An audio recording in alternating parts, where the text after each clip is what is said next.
অতিরিক্ত কিছুই জীবনে ভালো না। যেমন অতিরিক্ত গরম লাগলে মনে হয় যে হ্যাঁ বৃষ্টি হোক, তাই বলে এত বৃষ্টি না, এটাও অতিরিক্ত সহ্য করতে পারছি না। এবারে তো বলতেই হচ্ছে বৃষ্টি তুমি আর এসো না, একটুখানি থেমেছে, সারা দিন হয়ে চলেছে।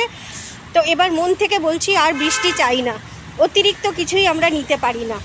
তো যেমন কিছু কিছু আত্মীয় স্বজনকে আমরা মন থেকে চাই যে না আসুক না আসুক, সেরকম বৃষ্টি তোমাকেও বলছি তুমি আর এসো না, তোমাকে আমরা আর পছন্দ করছি না, নিতে পারছি না।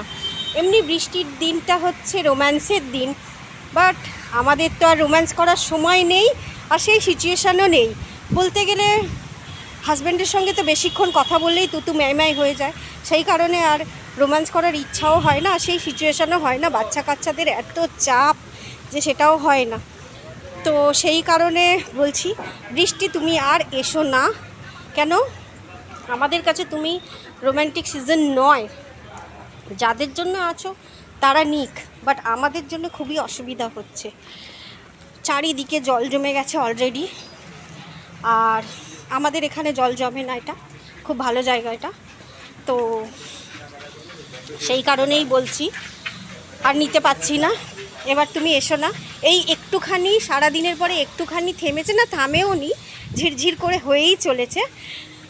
তো আর ভালো লাগছে না, সারাদিন ঘরে বন্দি হয়ে আছি, কোথাও বেরোতে পারছি না। একটুখানি বেরিয়েছি, দোকানে তো যেতেই হবে, সেই কারণে একটুখানি বেরিয়েছি, বাট আর ভালো লাগছে না। তো তোমাকে এবার টাটা বাই বাই করছি। হ্যাঁ বৃষ্টি, তুমি আর এসো না।